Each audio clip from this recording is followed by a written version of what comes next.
धन्यवाद यीशु, धन्यवाद पिता परमेश्वर, धन्यवाद पवित्र आत्मा। हम आपका शुक्रिया अदा करते हैं प्रभु, आप जो हमारे जीवन के पालनहार, तारणहार और सृजनहार हमारे स्वामी हैं। सब कुछ आपने सृष्टि है प्रभु। ये जीवन और जीवन में श्वास आपका दिया हुआ है।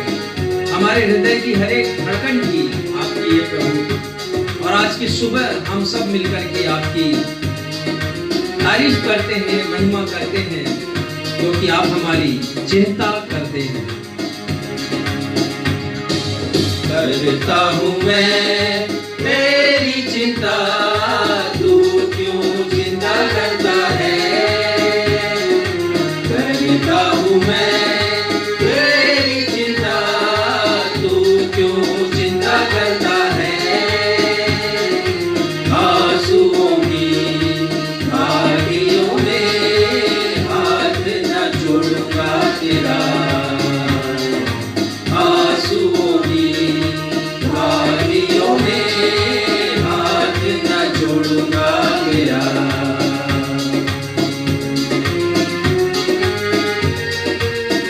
थैंक यू प्रभु, धन्यवाद यीशु, हालेलुया। आपकी महिमा हो। आंसुओं की वादियों में आप हमारा हाथ नहीं छोड़ते हैं प्रभु, इसलिए हम अपने आप को आपके हाथों में देते हैं।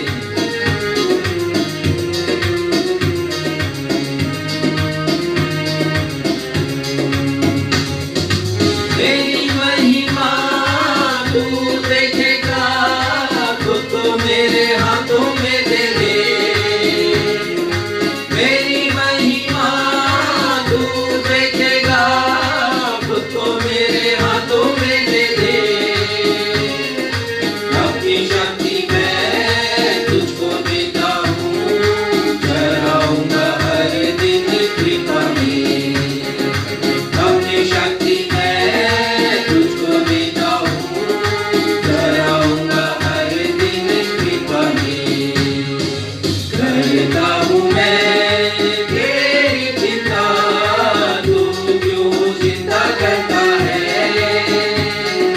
करता हूँ मैं तेरी चिंता, तू क्यों चिंता करता है। आंसुओं की घाटियों में हाथ न छोड़ूंगा तेरा।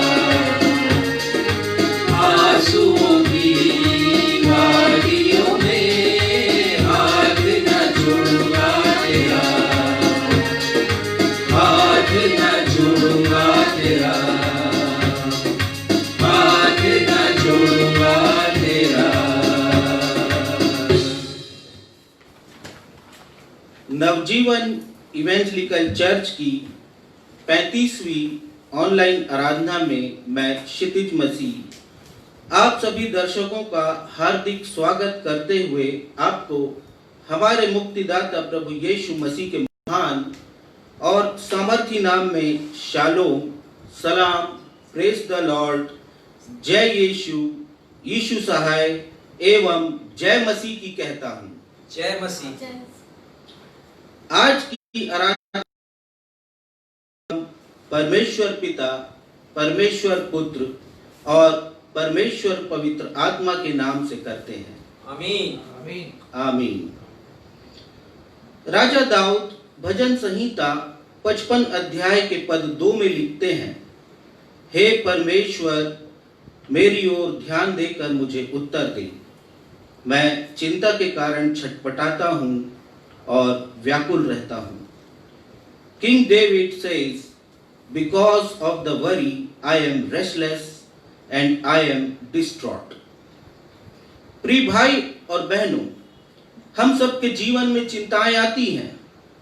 मनुष्य अपने जीवन में अनेकों बार अपनी चिंताओं के भारी बोझ से दब जाता है। ऐसे समय राजा दाऊद के समान अनेक लोग कह उठते हैं, मैं चिंता के कारण छटपटाता हूँ, मुझे भूख नहीं लगती, मुझे प्यास नहीं लगती, मैं रात में करवटें बदलता रहता हूँ, मुझे नींद नहीं आती, मेरा मन किसी बात में नहीं लगता, मैं खामोश रहता हूँ, मैं उदास रहता हूँ, मैं कराहता हूँ, मैं रोता हूँ और मैं व्याकुल रहता हूँ।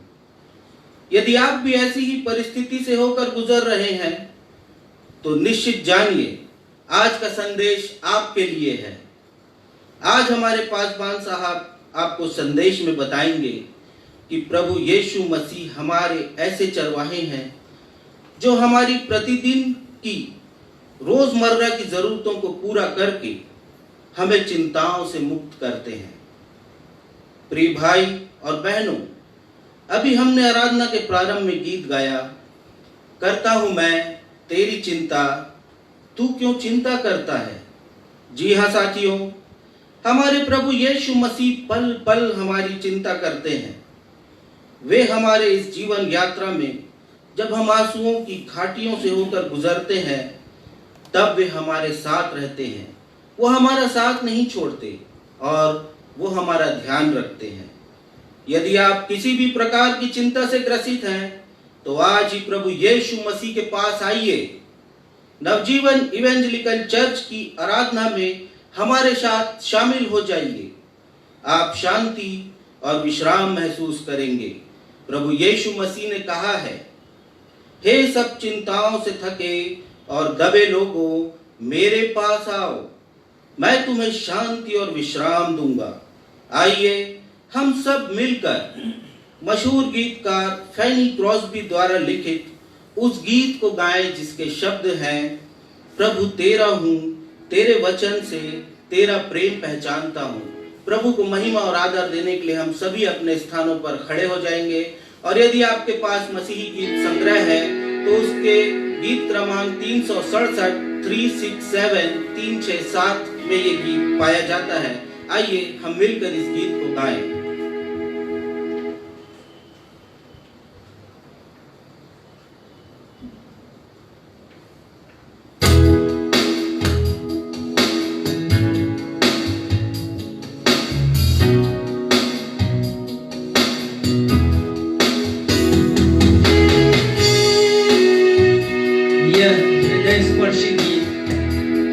फैनी क्रॉस्बी ने आज से 150 वर्ष पहले लिख दिया, लेकिन इसके शब्द आज भी जीवित हैं और हमारे हृदय से बातचीत करते हैं। ये हम सभी का सर्वप्रिय गीत है।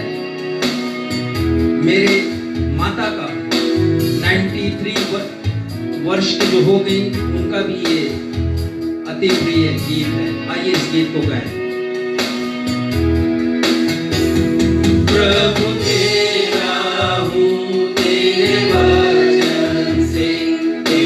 प्रेम पहचानता हूँ, मेरी लालसा है कि विश्वास से मैं जाके तेरे पास आऊँ।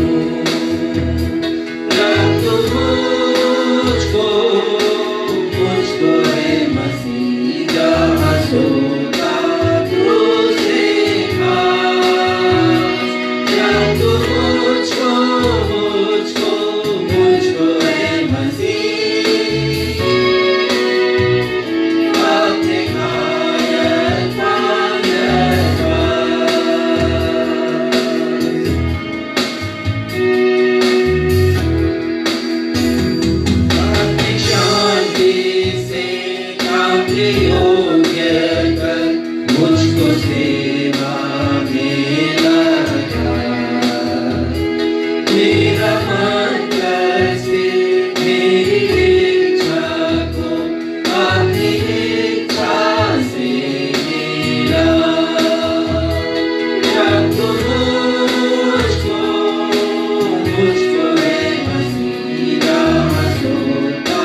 को अपने घायल पांजा के पास रखेंगे, क्योंकि वो हमें शांति और तसल्ली देना चाहते हैं।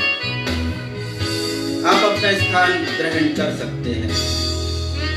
हम अपने पवित्र शास्त्र को निकाल लेंगे और उत्तरवादी पाठ की रीति से पढ़ लेंगे भजन संहिता उसका 55वां अध्याय पद 1 से पद 8 और तत्पश्चात 19 से 22।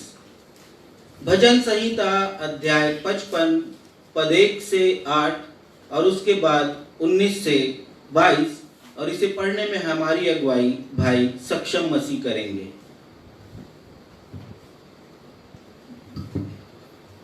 धर्मशास्त्र से हम निकाल लें भजन संहिता उसका अध्याय 55 पद 1 से 8 तक और उसके पश्चात पद 19 से 22 तक।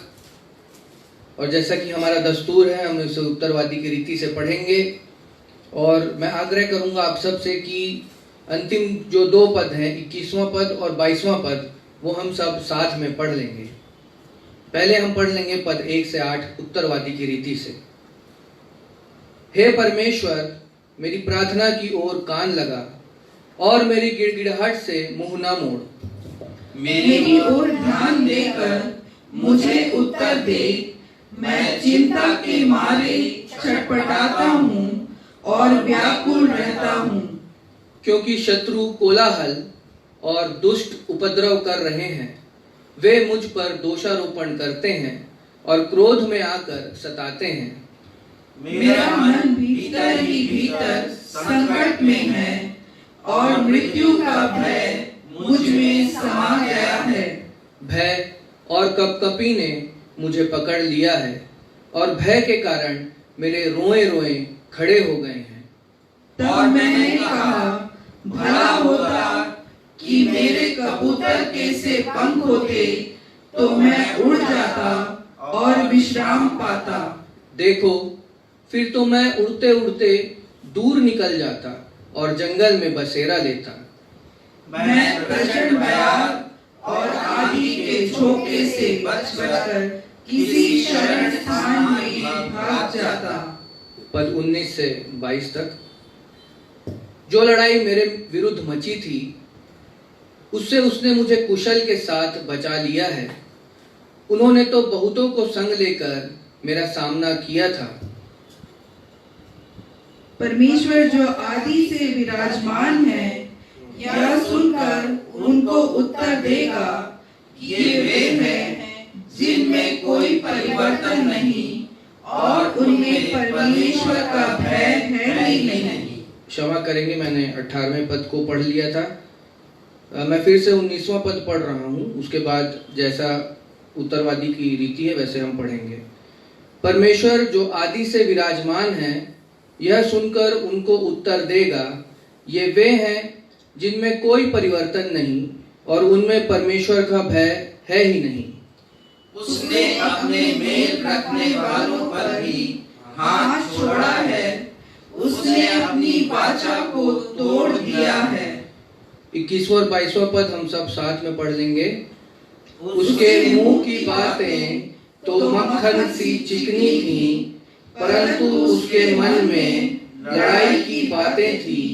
उसके वचन तेल से अधिक नरम तो थे, परंतु नंगी तलवारें थी। अपना बोझ यहोवा पर डाल दे, वह तुझे संभालेगा, वह धर्मी को कभी टलने न देगा। ये परमेश्वर का सत्य और जीवित वचन है। परमेश्वर पिता इस वचन के पढ़े जाने, सुने जाने और समझे जाने पे अपनी बहुतायत की आशीष प्रदान करें। हम सब कहें आमीन। आमीन।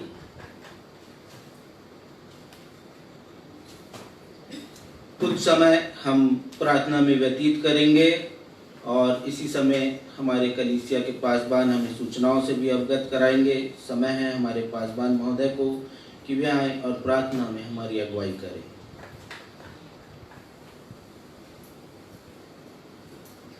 आप सबों को जय मसीह की। जय। आजकल हमारी चिंता का प्रमुख विषय कोरोना वायरस और उससे उत्पन्न रोग कोविड-19 है। जिसने न सिर्फ हमारे शहर को, हमारे प्रदेश को, हमारे देश को या विश्व को प्रभावित किया है, परंतु जो प्रभावित नहीं है उन्हें भी प्रभावित किया है अप्रत्यक्ष रूप से। मैं कोरोना वायरस के बढ़ते प्रकोप की एक तस्वीर आपके सामने प्रस्तुत करना चाहता हूं। बहुत बार हम नज़रअंदाज कर देते हैं कुछ स्टैटिस्टिक्स को, कुछ संख्याओं के विवरणों को। मैं देना चाहता हूं ताकि आप प्रतिदिन प्रार्थना करें परमेश्वर पिता से। पूरे विश्व में कल की शाम तक 5 बजे तक 2,69 लाख लोग कोरोना से प्रभावित थे, संक्रमित थे। मैंने इसके पूर्व आपको रिपोर्ट दी थी पिछले रविवार को 2,50 लाख। इसका मतलब कि इस सप्ताह भर में 19 लाख लोग और बढ़ गए। ये संक्रमितों की संख्या है। मृत्यु 8,81,000 लोगों की मृत्यु हो चुकी है, अर्थात करीब 9 लाख लोग काल कलवित हुए हैं। भारत में 41 लोग संक्रमित हैं और कल की स्थिति के अनुसार भारत विश्व में दूसरे नंबर पर पहुंच गया। सबसे अधिक संक्रमित लोगों की संख्या में इस नंबर पर, दूसरे नंबर पर ब्राजील देश हुआ करता था, लेकिन भारत में संक्रमण बड़ी तेजी से बढ़ रहा है और आप अखबारों में पढ़ते भी हैं। 6 लाख पिछले रविवार से इस शनिवार तक की जो संख्या है, बोलना चाहिए पिछले शनिवार से शनिवार तक 6 लाख लोग संक्रमित अधिक हो गए हैं। 71,000 लोगों की मृत्यु हो चुकी है। यदि प्रदेश की बात करें तो संख्या जरूर कम लगती है, लेकिन जिस तीव्रता से आगे ये संक्रमण बढ़ रहा है तो हम भविष्य को लेकर चिंतित भी हैं। छत्तीसगढ़ में 43,000 लोग संक्रमित हैं। मृत्यु 350 की हुई है। बिलासपुर में 2,900 संक्रमित हैं। कहां पहले 1 संक्रमित हुआ, फिर 10 हुए, फिर 20 हुए, 50 हुए, 100 हुए, 1000 हुए, अब लगभग 3,000 लोग संक्रमित हैं। 53 व्यक्तियों की मृत्यु हो चुकी है। मेरे पास एक कोटेशन आया और मैं चाहता हूं कि उसे आपके सामने पढ़कर सुनाऊं। The biggest problem is not dying from a virus, but the biggest problem is dying without Christ. आज हमारी बहुत बड़ी समस्या ये नहीं है कि लोग एक अदृश्य वायरस के कारण काल के मुंह में समा रहे हैं, उनकी मृत्यु हो रही है, लेकिन चिंता का विषय ये है कि बहुत से लोग बिना यीशु मसीह को जाने मर रहे हैं। इसलिए हमें प्रार्थना करने की आवश्यकता है, क्योंकि ये वायरस इतना अपने नेचर में, अपने स्वभाव में इतना कठोर है कि घर के भी लोग उस व्यक्ति के पास नहीं पहुंच सकते जो अस्पताल में वेंटिलेटर पर है या बिस्तर पर है। कोई नहीं पहुंच सकता, सुसमाचार किसी को कोई भी नहीं सुना सकता। ये दशा है और इस बात के लिए हम परमेश्वर से विनती करें कि जरूरत है कि लोग अपने हृदय को परमेश्वर के पास लेकर के आए। रख तू मुझको हे मसीह, लोग कह सके प्रभु मुझे अपने पास रख लीजिए, मुझे अपने संरक्षण में रख लीजिए।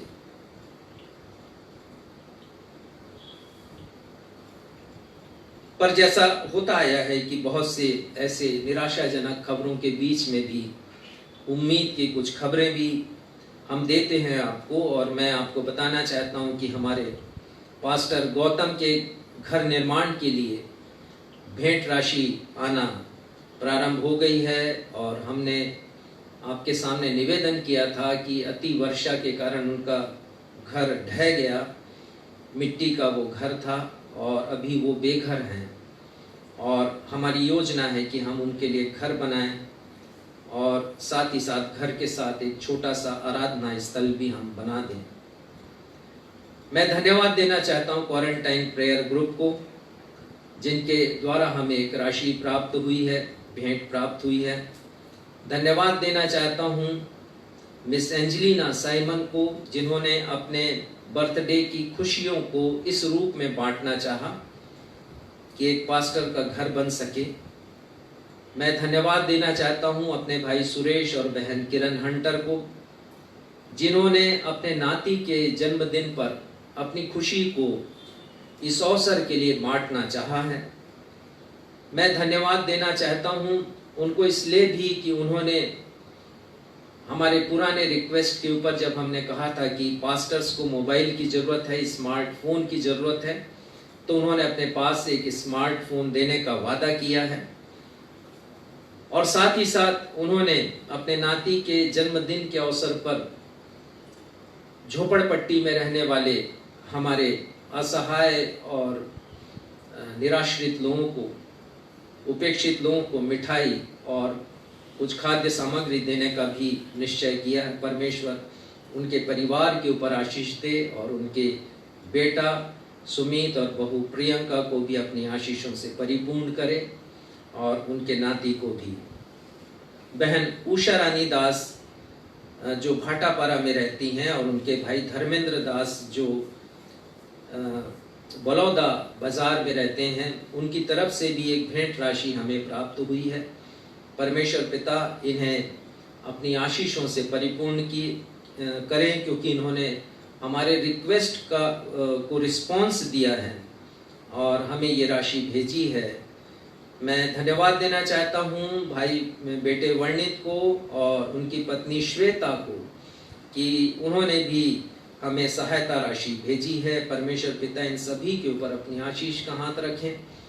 यदि आप भी इस अवसर पर अपनी कुछ भेंट राशि हमें देना चाहते हैं, आप धन्यवादी या विशेष भेंट देना चाहते हैं अपने जन्मदिन के अवसर पर या विवाह की वर्षगांठ के अवसर पर या किसी और खुशी के अवसर पर, यदि आप भेंट देना चाहते हैं ऐसे लोगों के स्मरण में, ऐसे लोगों के लाभ के लिए जो झोपड़पट्टी में रहते हैं, झुग्गियों में निवास करते हैं, झोपड़ियों में रहते हैं, और वहाँ रहने वाले बच्चों के मध्य में आपकी खुशियाँ हम बांट सकें, ऐसे लोगों के मध्य में, तो आप मुझसे संपर्क कर सकते हैं, अपनी भेंट मुझे लाकर दे सकते हैं।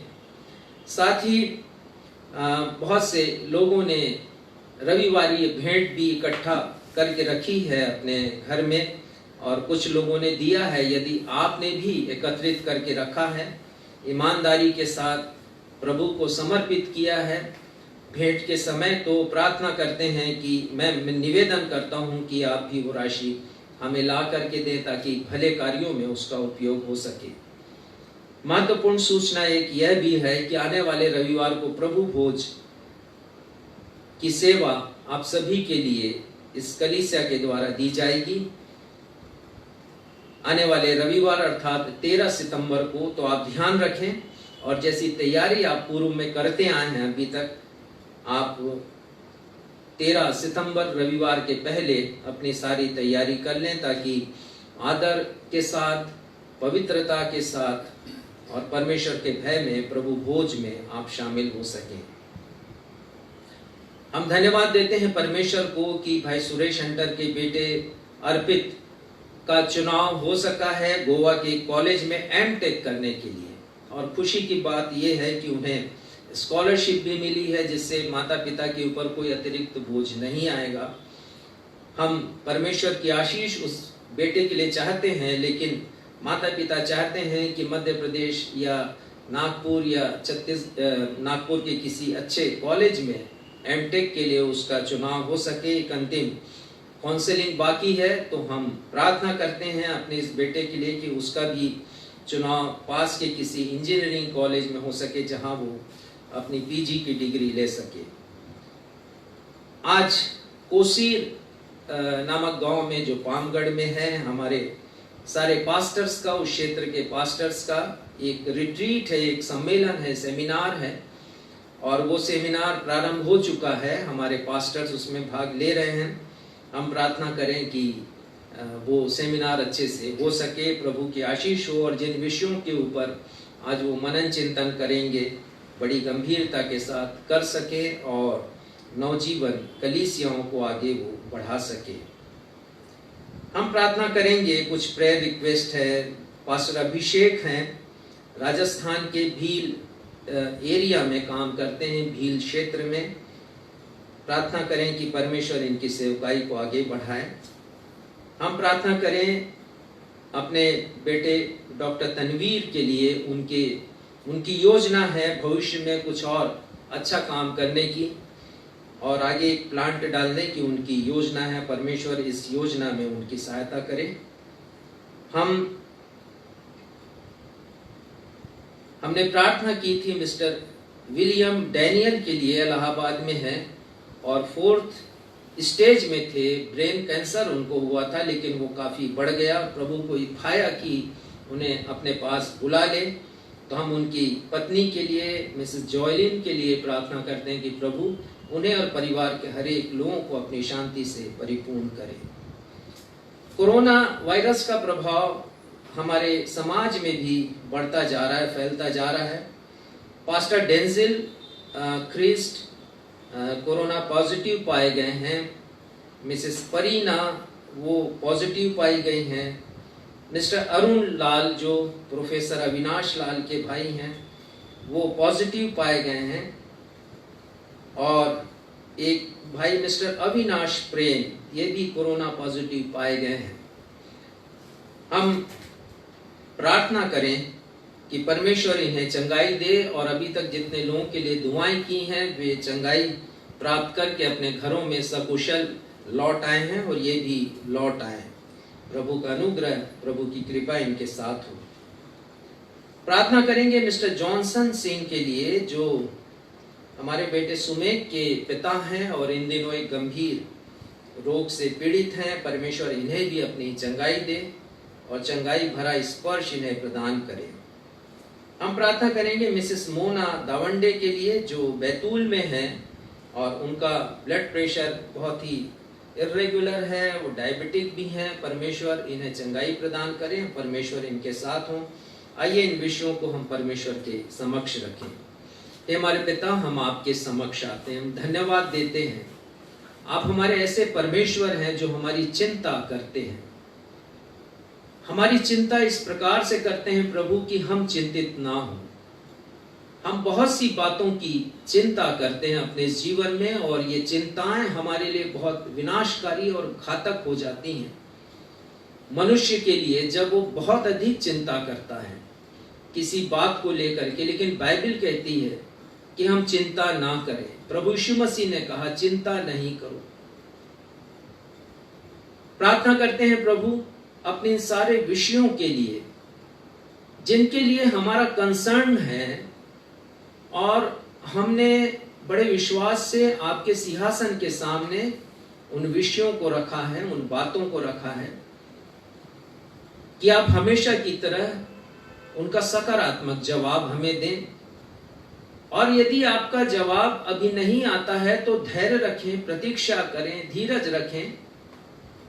हम निवेदन करते हैं पिता आपसे, इन सारे निवेदनों के लिए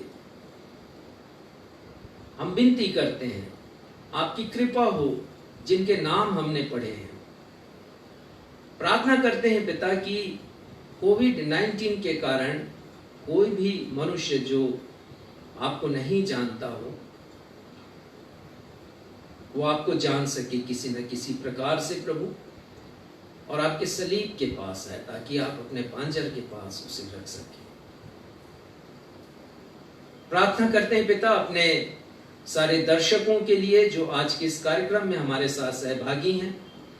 प्रार्थना करते हैं आपका अनुग्रह सबके ऊपर बना रहे प्रभु। जिन्होंने अपनी वर्षगांठ मनाई है जीवन की, जिन्होंने अपने विवाह की वर्षगांठ मनाई है, प्रार्थना करते ये सभी आपकी तरफ से आशीषित हों पिता।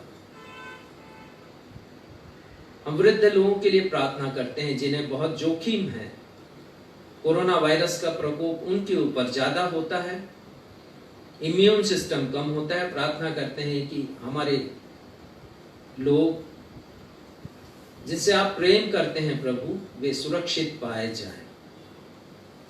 आपकी दया हो पिता, और होने दीजिए कि कोरोना वायरस के इस कहर को आप हटा ले प्रभु। आप सर्वसामर्थी परमेश्वर, आपके लिए कुछ भी असंभव नहीं है पिता। ये सारी विनतियों को हम आपके समक्ष रखते हैं हमारे पिता परमेश्वर। अपने प्रभु यीशु मसीह के नाम से हम इन विनतियों को मांग लेते हैं, सुनिए और कबूल कीजिए। आमीन।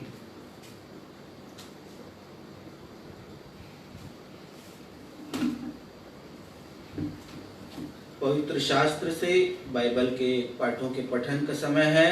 पहला पाठ जो पाया जाता है दूसरा इतिहास उसका 15वां अध्याय पद 1 से पद 4।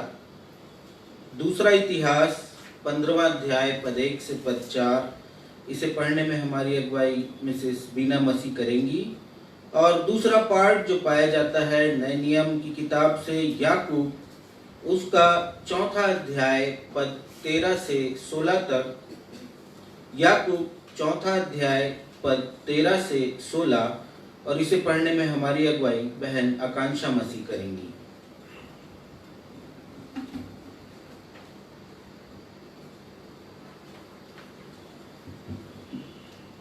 हमारे उद्धारकर्ता प्रभु यीशु मसीह के मधुर नाम में आप सबों को जय मसीह की। जय मसीह। हम सब धर्मशास्त्र से निकाल लेंगे दूसरा इतिहास उसका 15वां अध्याय पद 1 से 4 तक। यहाँ पर यूं लिखा है, तब परमेश्वर का आत्मा ओदेद के पुत्र अजर्याह में समा गया और वह आसा से भेंट करने निकला और उससे कहा, हे आसा और हे सारे यहूदा और बिन्यामीन, मेरी सुनो। जब तक तुम यहोवा के संग रहोगे तब तक वह तुम्हारे संग रहेगा, और यदि तुम उसकी खोज में लगे रहो तब तो वह तुमसे मिला करेगा। परंतु यदि तुम उसको त्याग दोगे तो वह भी तुमको त्याग देगा। बहुत दिन इस्राएल बिना सत्य परमेश्वर के और बिना सिखाने वाले याजक के और बिना व्यवस्था के रहा। परंतु जब जब वे संकट में पड़कर इस्राएल के परमेश्वर यहोवा की ओर फिरे और उसको ढूंढा, तब तब वह उनको मिला। यह परमेश्वर का जीवित और सच्चा वचन है। परमेश्वर इसके पढ़े और सुने जाने पर हम सबों को आशीष प्रदान करे। हम सब कहें आमीन। आमीन।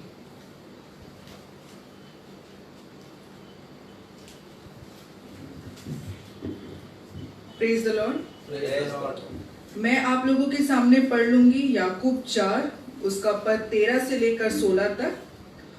तुम जो यह कहते हो आज या कल हम किसी और नगर में जाकर वहां 1 वर्ष बिताएंगे और व्यापार करके लाभ कमाएंगे, और या नहीं जानते कि कल क्या होगा। सुन तो लो, तुम्हारा जीवन है ही क्या। तुम तो भाप के समान हो जो थोड़ी देर दिखाई देती है फिर लोप हो जाती है। इसके विपरीत तुम्हें क्या कहना चाहिए? यदि प्रभु चाहे तो हम जीवित रहेंगे और या वाह काम भी करेंगे।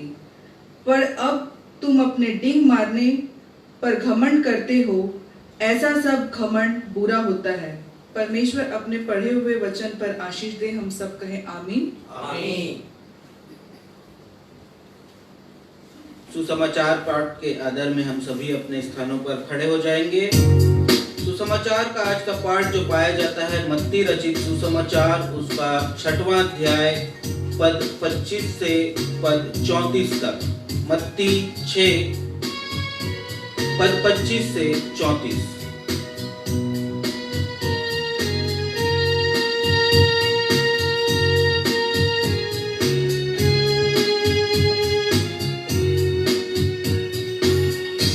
वचननु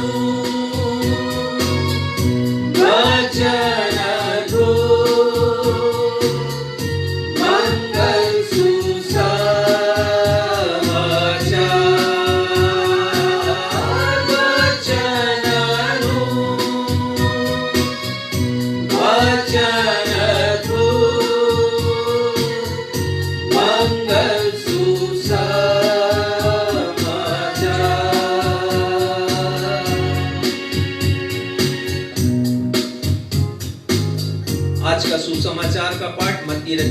सुसमाचार 6वां अध्याय पद 25 से लेके अंत तक। और यहाँ इस प्रकार लिखा है, प्रभु यीशु मसीह कहते हैं कि अपने प्राण के लिए यह चिंता नहीं करना कि हम क्या खाएंगे और क्या पिएंगे, और ना अपने शरीर के लिए कि क्या पहनेंगे। क्या प्राण भोजन से और शरीर वस्त्र से बढ़कर नहीं है? आकाश के पक्षियों को देखो, वे ना तो बोते हैं, न काटते हैं, न खत्तों में बटोरते हैं, तो भी तुम्हारा स्वर्गीय पिता उनको खिलाता है। क्या तुम उनसे अधिक मूल्य नहीं रखते? तुम में कौन है जो चिंता करके अपनी अवस्था में एक घड़ी भी बढ़ा सकता है? और वस्त्र के लिए क्यों चिंता करते हो? जंगली शोषणों पर ध्यान करो कि वे कैसे बढ़ते हैं। वे ना तो परिश्रम करते ना काटते हैं, तो भी मैं तुमसे कहता हूं कि सुलेमान भी अपने सारे वैभव में उनमें से किसी के समान वस्त्र पहने हुए नहीं था। इसलिए जब परमेश्वर मैदान की घास को जो आज है और कल भाड़ में आग में झोंकी जाएगी ऐसा वस्त्र पहनाता है, तो हे अल्पविश्वासियों, तुमको वह क्यों कर नहीं पहनाएगा? इसलिए तुम चिंता करके यह ना कहना कि हम क्या खाएंगे या क्या पिएंगे या क्या पहनेंगे, क्योंकि अन्य जाति इन सब वस्तुओं की खोज में रहते हैं, और तुम्हारा स्वर्गीय पिता जानता है कि तुम्हें ये सब वस्तुएं चाहिए। इसलिए पहले तुम उसके स्वर्ग और धर्म की खोज करो, तो ये सब वस्तुएं भी तुम्हें मिल जाएंगी।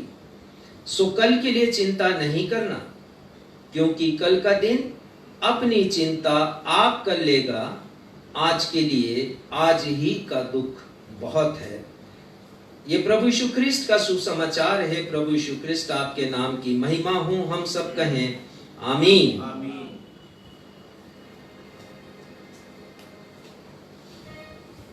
यह अवसर है भेंटों को अर्पित करने का। आप इस समय धन्यवादी या विशेष भेंट अर्पित कर सकते हैं, और इस समय हम सब मिलकर गीत गाएंगे, जो कुछ है तूने दिया उसके बदले मैं क्या दूं, धन्यवाद का कटोरा उठाकर तुझे धन्यवाद दूं।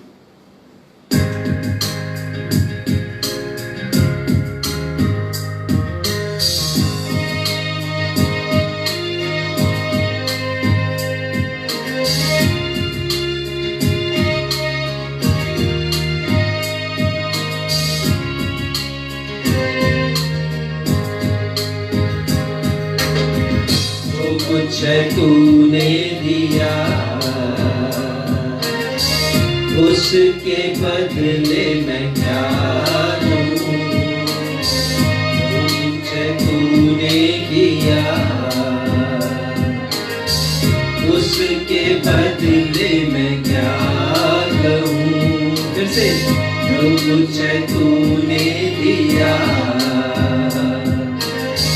उसके बदले मैं क्या दूं, जो कुछ तूने किया उसके बदले मैं क्या दूं। धन्यवाद का कटोरा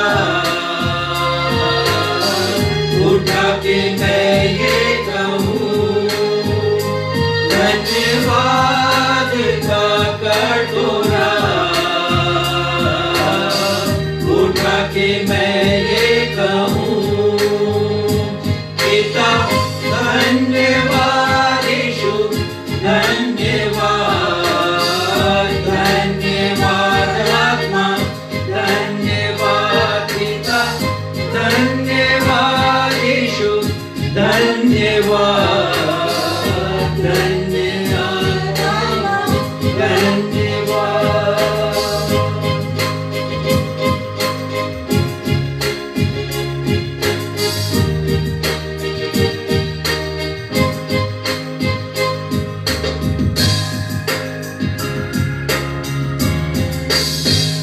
आइए इन भेंटों को परमेश्वर के चरणों में अर्पित करेंगे। हम प्रार्थना में जाएंगे।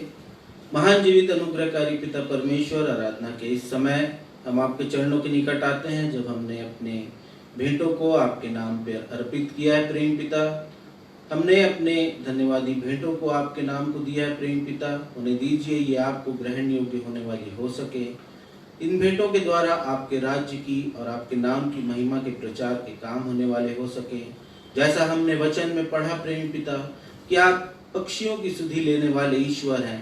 हमारी हर एक कमी घटी को आप क्यों कर पूरी ना करेंगे, क्योंकि आपने तो हमें अपनी रचना में रचा है। इसलिए हे प्रेमी पिता, हम इसी विश्वास के साथ इन भेंटों को आपके चरणों में अर्पित करते हैं कि हमारी हर एक जरूरतें आपके स्वर्गीय हाथों के द्वारा पूरी होने वाली हो सकेंगी। आगे की आराधना को आपके चरणों में रखते हैं और इस विनती को अपने उद्धारकर्ता प्रभु यीशु के नाम से मांग लेते हैं। आमीन।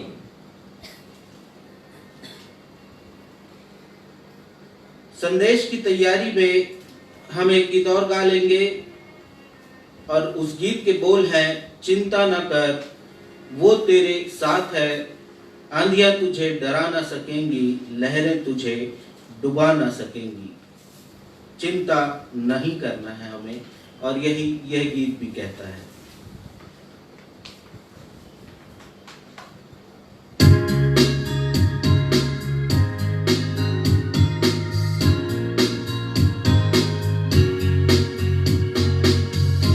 बहुत प्यारा गीत है ये, और इसके शब्द भी लाजवाब हैं। और ये गीत बहुत ही सामर्थ्य के साथ हमसे बातचीत करता है और कहता है कि हमें चिंता नहीं करना है। तो जीवन की परिस्थितियों के बारे में इसके गीतकार कहते हैं कि कोई नहीं है सिवाय यीशु के। और वो कहते हैं कि जरा हम प्रकृति के ऊपर ध्यान दें, जिनके पालक हमारे पिता परमेश्वर हैं। आइए इस गीत को हम सब मिलकर गाएं।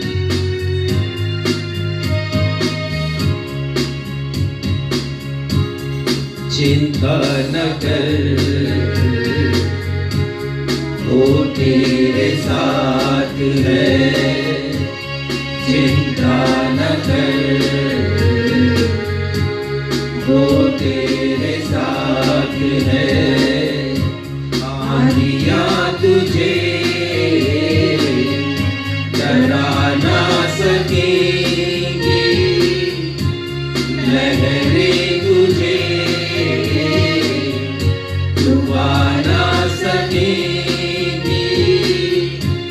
आंधियां तुझे डरा ना सकेंगी, लहरें तुझे डुबा ना सकेंगी, क्योंकि तेरा परमेश्वर तेरे साथ है। चिंता न कर वो तेरे साथ है।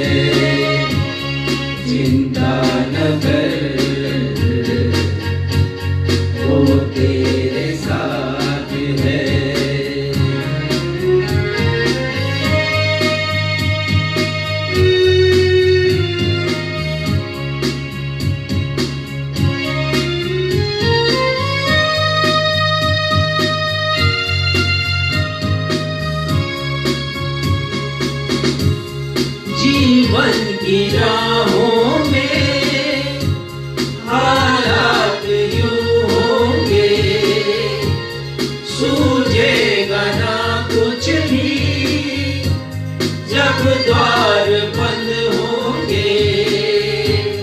जीवन की राहों में हालात यूं होंगे, सूझेगा ना कुछ भी जब द्वार बंद होंगे। फिर भी भरोसा अपने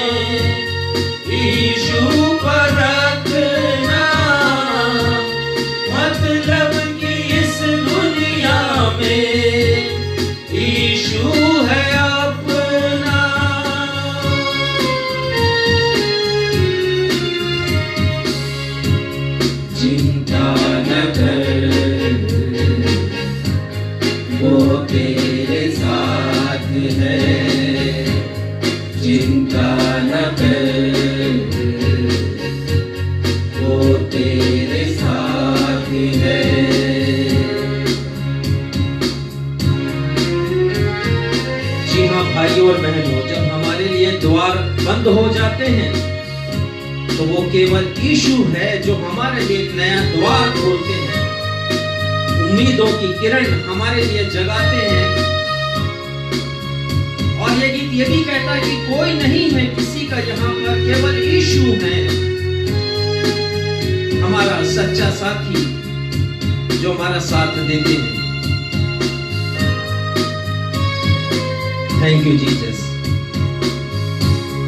कोई नहीं है किसी का यहाँ पर, बस एक यीशु है सच्चा यहाँ पर।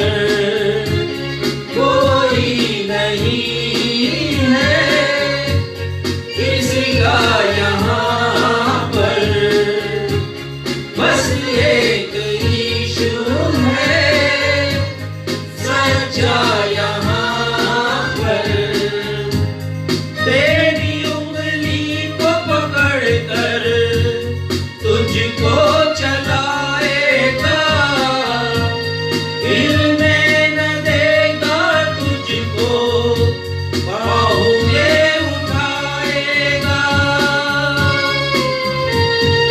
Thank you Jesus, thank you Lord. चिंता न कर वो तेरे साथ है, चिंता न कर वो तेरे साथ है।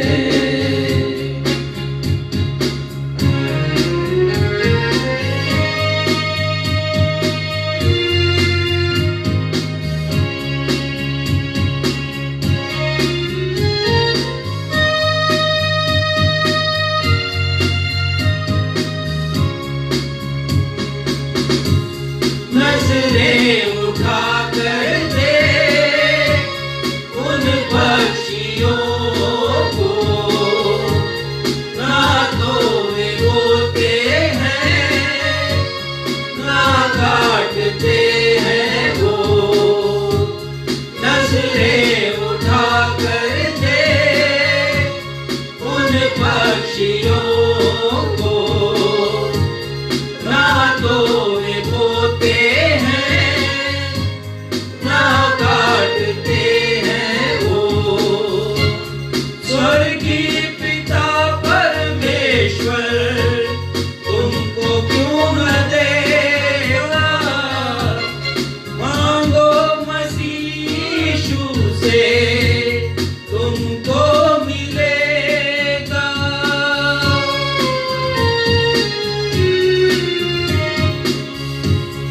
चिंता न कर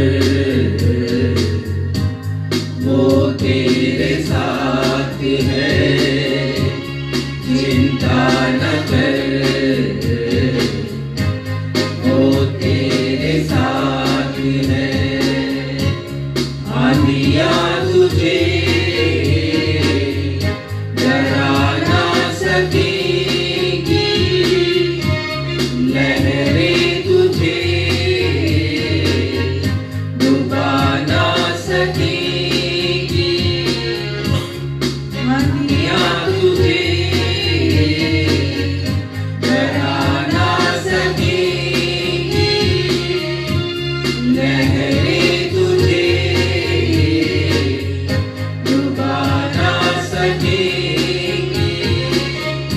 क्योंकि तेरा परमेश्वर तेरे साथ है, चिंता न कर वो तेरे साथ है, चिंता न कर वो तेरे साथ है।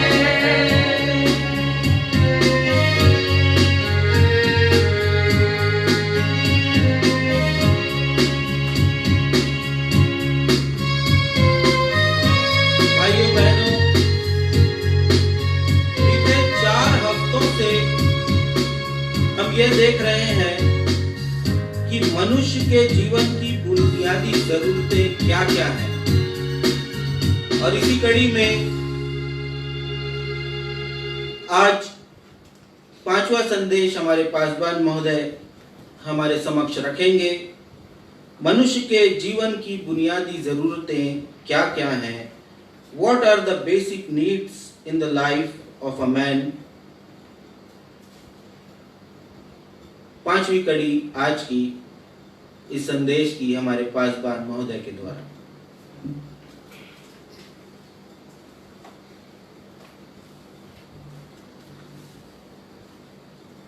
थैंक यू क्षितिज। आज के कार्यक्रम, आज की आराधना के संचालन के लिए और साथ ही साथ मैं उन सभी को हृदय से धन्यवाद देना चाहता हूं जिन्होंने बहुत अच्छी तरह आज की आराधना में अपना सहयोग प्रदान कर हमारे परमेश्वर को, प्रभु यीशु मसीह को महिमा प्रदान की है।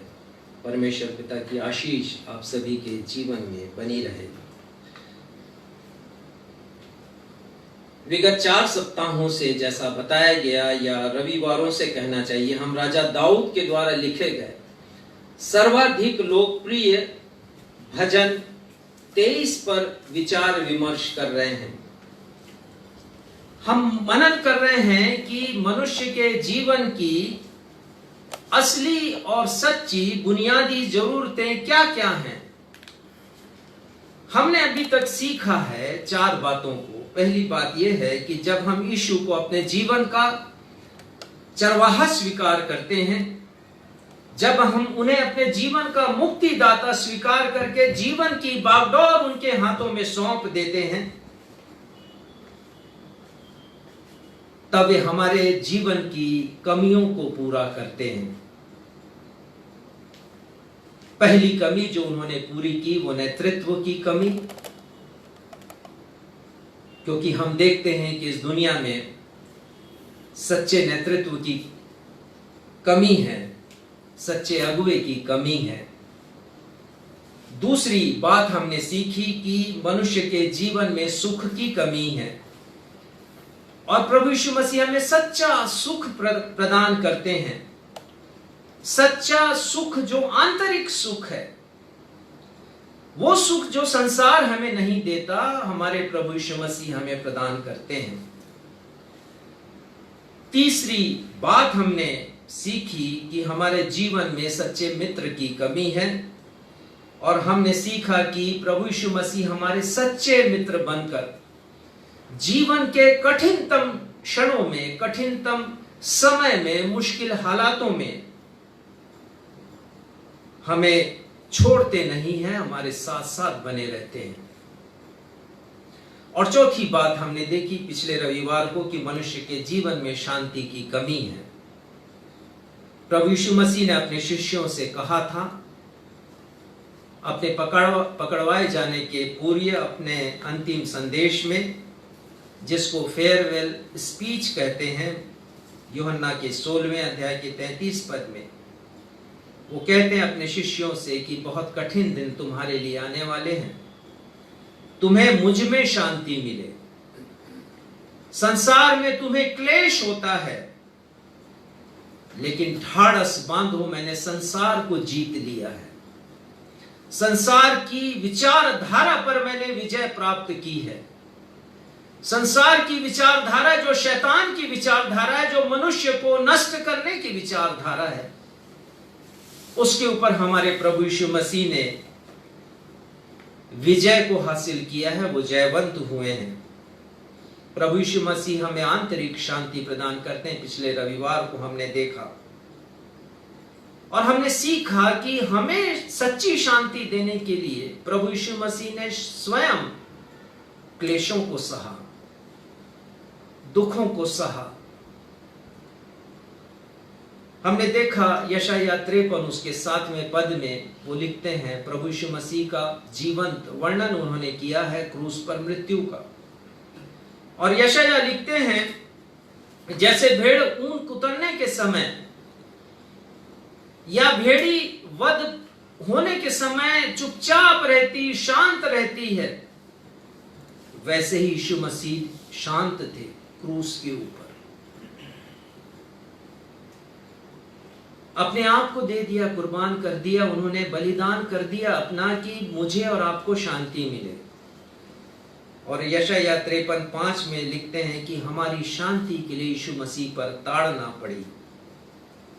लूका ने भी एक बड़ा मार्मिक चित्रण किया है प्रभु यीशु मसीह के व्यथा का, प्रभु यीशु मसीह के दुख का। और वो लिखते हैं लूका 22 और उसके 44वें पद में प्रभु यीशु मसीह का वर्णन कर रहे हैं कि गतसमनी बाग में हैं और वो बहुत व्याकुल हैं, वो लिखते हैं, और प्रार्थनारत हैं वो। और जब प्रार्थना कर रहे हैं तो उनके शिष्य भी उन्होंने छोड़ रखा है, कोई उनके साथ नहीं है उनकी व्याकुलता में। ये यीशु की मनोदशा है। संत लूका लिखते हैं कि हमें हमारे क्लेशों में शांति देने के लिए प्रभु यीशु मसीह की स्वयं की दशा क्या थी उसका वर्णन करते हैं। वो कहते हैं कि यीशु अत्यंत संकट में व्याकुल होकर हृदय वेदना के साथ प्रार्थना कर रहा था। व्याकुल होकर हृदय वेदना के साथ ये उस चिंता का बयान कर रहा है जिससे प्रभु यीशु मसीह होकर गुजर रहे हैं मुझे और आपको शांति देने के लिए। वो लिखता है उनका पसीना मानो बड़ी बड़ी लहू की बूंदों के समान भूमि पर टपक टपक कर गिर रहा था। शैतान कह रहा था यीशु के सामने प्याला था मेरे और आपके प्यालों का, मेरे और आपके दुखों का, मेरे और आपकी चिंताओं का। और वो कह रहा था कि तू गुनहगार नहीं, तू क्यों पी रहा, मत पी। लेकिन प्रभु यीशु मसीह ने कहा कि मेरी नहीं परंतु परमेश्वर की इच्छा पूरी हो। क्योंकि इच्छा पूरी उन्होंने परमेश्वर की, मुझे और आपको शांति देने के लिए। प्रभु यीशु मसीह स्वयं अशांति से होकर के गुजरे कि मुझे और आपको वो शांति प्रदान करे। और आज हम मनुष्य के जीवन की 5वीं बुनियादी कमी के ऊपर मनन करेंगे। और 5वीं बुनियादी कमी है मनुष्य के लिए कि मनुष्य के जीवन में एक सच्चे पालनकर्ता की कमी है। एक ऐसा पालनहारा जो मनुष्य की भौतिक आवश्यकताओं की पूर्ति कर सके, जो न सिर्फ प्रतिदिन परंतु भविष्य की भी चिंता कर सके, जो मनुष्य की रोजी रोटी का, मनुष्य की आजीविका का बेहतरीन प्रबंध कर सके, जो मनुष्य को चिंताओं से मुक्त कर सके। ऐसे पालनहारा की आवश्यकता है मनुष्य के जीवन में। जैसे चरवाहा अपने भेड़ों की चिंता करता है, उनको पालता है, उनकी फिक्र करता है, वैसे सच्चे पालनकर्ता का भाव है मनुष्य के जीवन में। राजा दाऊद जो स्वयं अपनी प्रजा का पालक था, किसी भी भजन में आप नहीं पढ़ेंगे कि मैंने अपने राजकाज को बहुत अच्छे से किया, मैं अच्छा पालनकर्ता बना, मैं एक अच्छा राजा था, मैंने अपने प्रजा के हित की चिंता की। कहीं पर भी आप नहीं पाएंगे। उसके प्रशंसा के शब्द केवल परमेश्वर के लिए हैं।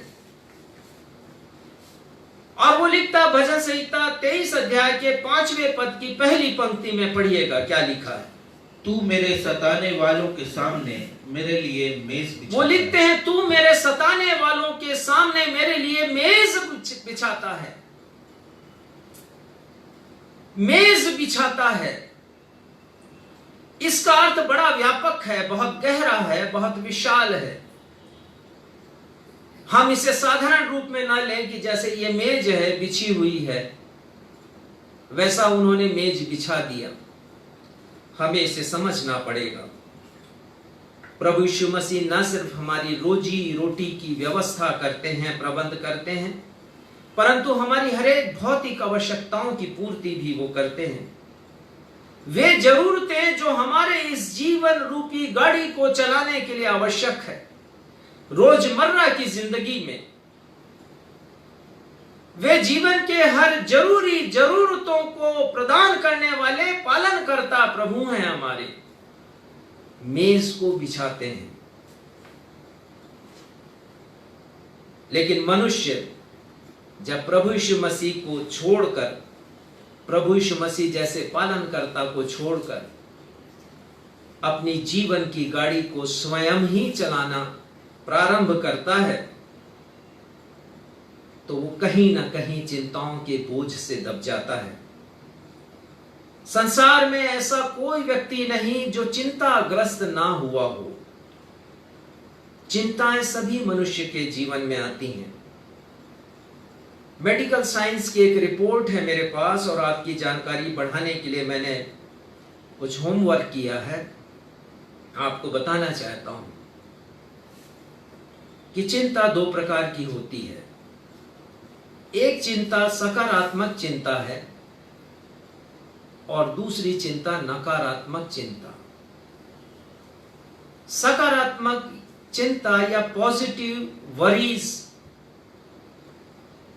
अच्छी होती हैं। मैं और आप सब कोई चिंता करते हैं। एक मां जब सुबह उठती है तो उसे अपने परिवार के भोजन की चिंता होती है और ये अच्छी बात है। यदि वो सोए रहे, आलस्य करे, चिंता ना करे तो घर का पूरा सिस्टम बिगड़ जाएगा। यदि वो चावल चढ़ाती है गैस में तो देखती ही है दाना निकाल निकाल के कि चावल पका है कि नहीं पका है। चिंता करती है बहुत सी बातों की। ये पॉजिटिव चिंता है, हमारे लिए ये फायदा पहुंचाती हैं ये चिंताएं। एक पिता जब सुबह उठता है तो दाल रोटी की व्यवस्था के बारे में सोचता है। वो नौकरी पर जाता है, कमाता है, राशन लेकर के आता है। चिंता है उसको कि घर में मैं लाऊंगा नहीं तो पकेगा क्या, और पकेगा नहीं तो हम खाएंगे क्या। ये अच्छी चिंता है, ये होना चाहिए। एक बच्चा सुबह जब उठता है तो अपनी शिक्षा की चिंता करता है। यदि एग्जाम सामने है तो एग्जाम की चिंता करता है, वीकली टेस्ट की चिंता करता है। अच्छी चिंता है। रात को जब हम सोते हैं तो घर की सुरक्षा की चिंता करते हैं। बड़ा आवश्यक है ये, घर के दरवाजे बंद हैं कि नहीं है, बाहर गेट में ताला लगा है कि नहीं लगा है, चिंता होती है। ये सार्थक चिंताएं हैं, लेकिन निगेटिव चिंताएं हैं जिसके बारे में प्रभु यीशु मसीह बातचीत कर रहे हैं हमसे। हमने आज सुसमाचार में पढ़ा, वो निगेटिव चिंताएं। और निगेटिव चिंताएं तब होती जब कोई विचार बार बार हमारे मस्तिष्क में आता है, हमें परेशान करता है। हम बहुत अधिक चिंता करते हैं किसी विषय को लेकर। ये चिंताएं घातक होती हैं, विनाशकारी होती हैं, प्राणलेवा होती हैं। और मेडिकल साइंस कहता है कि बहुत अधिक चिंता घबराहट को उत्पन्न करती है। घबराहट बेचैनी या व्याकुलता को उत्पन्न करती है। यह बेचैनी डर को उत्पन्न करती है। डर आशंका को, डाउट को उत्पन्न करती कि भविष्य में आखिर क्या हो जाएगा, मेरे फेवर होगा कि नहीं होगा, मेरे अनुकूल होगा कि प्रतिकूल होगा। और आशंका अवसाद को या डिप्रेशन, जिसे हम आजकल बहुत सुन रहे हैं जिस शब्द को, वो उत्पन्न करती है। अवसाद को, अवसाद विकार को उत्पन्न करता है, रोग को उत्पन्न करता है। अनेक प्रकार के रोग हो जाते हैं जो आदमी डिप्रेशन से होकर के गुजरता है। मैंने पहले भी इसके बारे में बताया। उसका ब्लड प्रेशर बढ़ जाता है, हाई ब्लड प्रेशर। उसका किडनी ठीक से काम नहीं करता, उसका लीवर फंक्शन ठीक होता नहीं है, स्वेलिंग आती है, अनेक प्रकार की तकलीफ है, न दिन को चैन न रात को नींद, भूख नहीं लगता है, कमजोरी आ जाती है, समस्याएं उत्पन्न होती हैं। और ये अवसाद जिस रोग को जन्म देता है उसे मनोरोग भी कहते हैं, मेंटल डिसऑर्डर। और ये घातक है, विनाशकारी है, ये प्राणलेवा है। मेरे पास कुछ स्टैटिस्टिक्स हैं, मैं शेयर करना चाहूंगा। WHO के अनुसार विश्व में 13 में से 1 व्यक्ति ऐसी मानसिक समस्या से पीड़ित है, अधिक चिंता करने के कारण।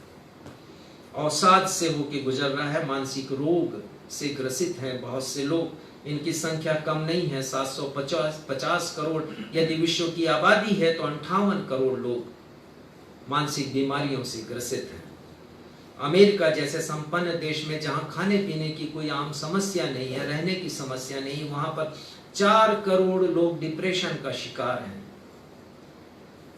उनमें से 37% लोग अपना इलाज भी नहीं कराते हैं और घातक परिस्थिति में जीते हैं और मृत्यु होती है ऐसे लोगों की। हर आयु वर्ग के लोग ग्रसित हैं। 7 वर्ष से चिंताएं प्रारंभ हो जाती हैं, बचपन से ही, 7 वर्ष की आयु से। और ये भी मैंने पढ़ा कि महिलाएं पुरुषों की अपेक्षा 2 गुना अधिक चिंता करती हैं। एक तो वो स्वभाव से सेंसिटिव होती हैं और ऊपर से बात बात में वो चिंता करती। कभी कभी चिंताओं का बोझ बड़ा गहरा हो जाता है उनके मस्तिष्क के ऊपर।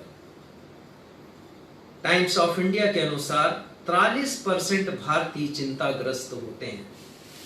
56 करोड़ लोग।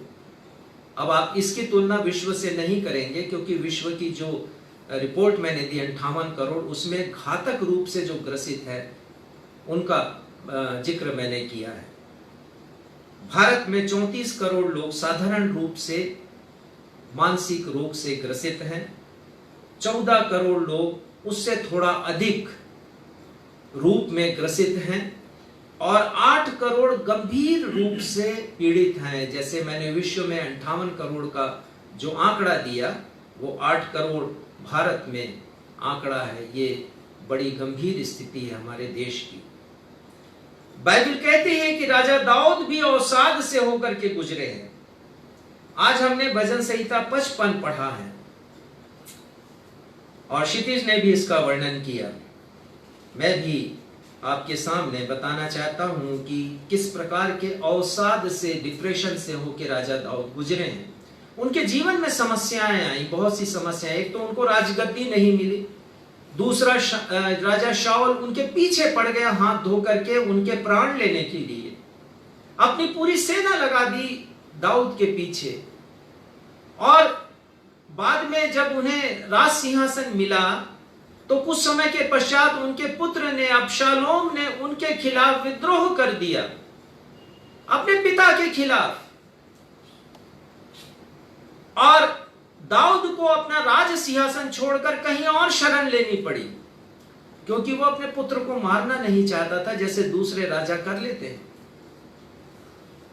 जीवन की एक और कठिनाई उसके सामने आई जब बतशेबा से उसकी मुलाकात हुई। उसने देखा और उसे पाने के लिए उसने हत्या तक करवा दी। और अपनी इन परिस्थितियों का वर्णन उसने बखूबी बहुत से भजनों में किया है। अपनी चिंताओं का वर्णन उसने किया और यहां पर भी वो कर रहा है। 55 अध्याय के दूसरे पद में पढ़िएगा। मेरी ओर ध्यान देकर मुझे उत्तर दे। वो परमेश्वर से ये विनती कर रहा, परमेश्वर पिता मुझे उत्तर दे दीजिए। किस बात के लिए वो विनती कर रहा है? पढ़िए। मैं चिंता के मारे छटपटाता हूँ और व्याकुल रहता हूँ। मैं चिंता के मारे लिखा है कि छटपटाता हूँ। I am restless. मेरे जीवन में शांति नहीं, मेरे जीवन में विश्राम नहीं। I am distraught, I am depressed. वो कहता चिंता के मारे छटपटाता हूं और मैं व्याकुल रहता हूं।